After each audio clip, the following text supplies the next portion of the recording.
So let's begin with what I call the initiatory backbone, the rare cycles that shape the tone of the year.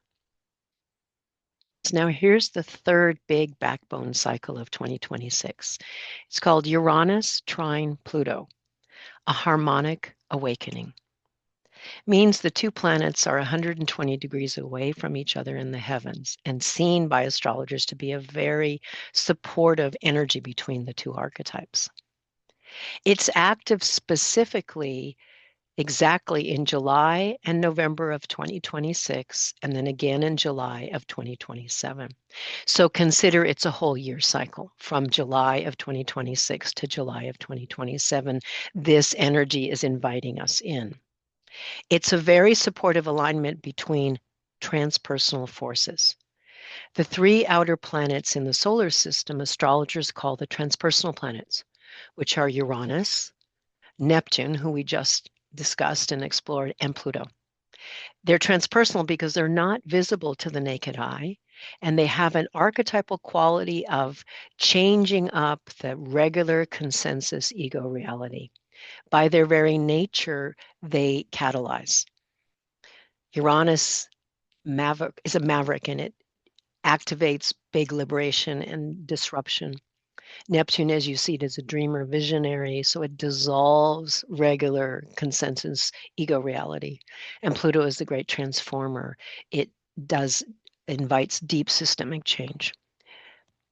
So here, this big cycle is two of the transpersonal cycles. And by the way, the other big one, Saturn, Neptune, I first talked about, involves the third transpersonal planet. So we could lens back for a moment and say the three big key backbone cycles of 2026 are about profound disruption of the status quo of the ego and certainty and consensus reality. We already know that, but let's just name it this year from an astrological point of view. So back to Uranus, Trine, Pluto. It's a developmental expression of the mid-1960s seed cycle. Uranus and Pluto came together in the heavens in the mid-1960s. No surprise. Uranus, the maverick, Pluto, the great transformer, the mid-60s, okay? So this is the next expression and development of that seed cycle. It has a similar quality, but it's a different expression. It's not a repetition of the mid-60s. It's a maturation of it.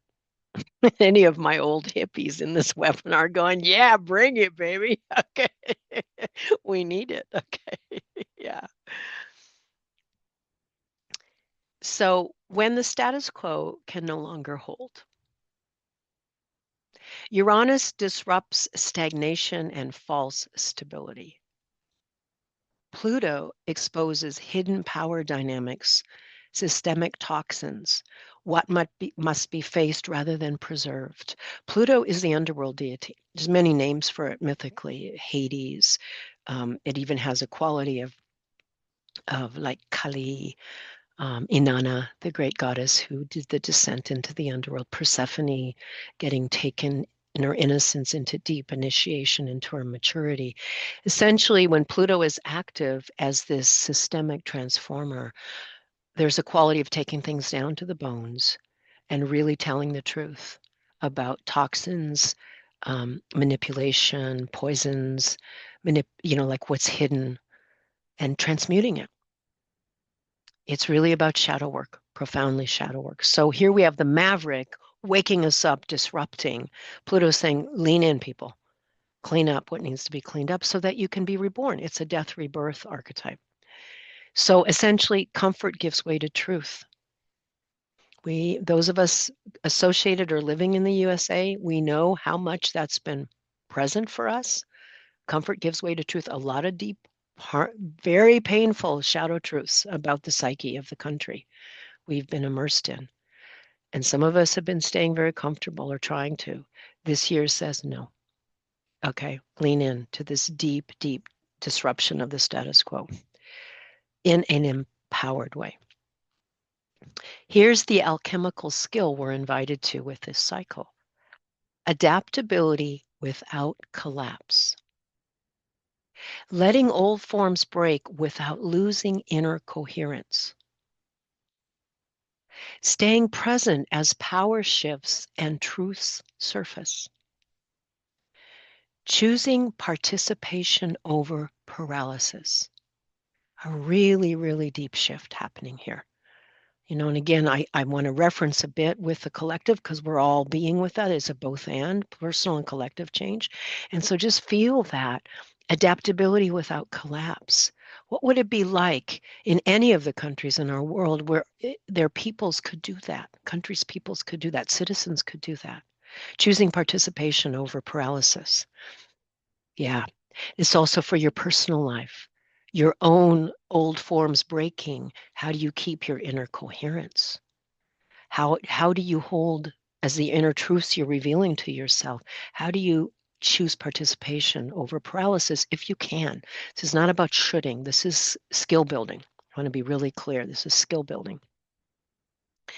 So transformation as a liberatory act. Uranus presses toward freedom and difference. Pluto demands reckoning and honest endings. Transformation here is not idealized, it is necessary. What way of living or leading can no longer continue once truth is revealed? It's kind of like a core thematic question for this whole cycle. Now, keeping in mind its timing really activates in the middle part of 2026. It's still with us because they're not like an on-off switch.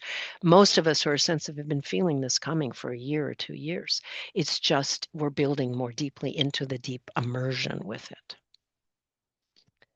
So here's again reflection questions for the Uranus trine Pluto cycle. As before, choose one for the live audience, spend some time with it.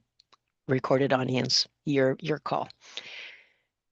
What truth about power or toxicity am I no longer willing to ignore, even if it changes how I live or lead?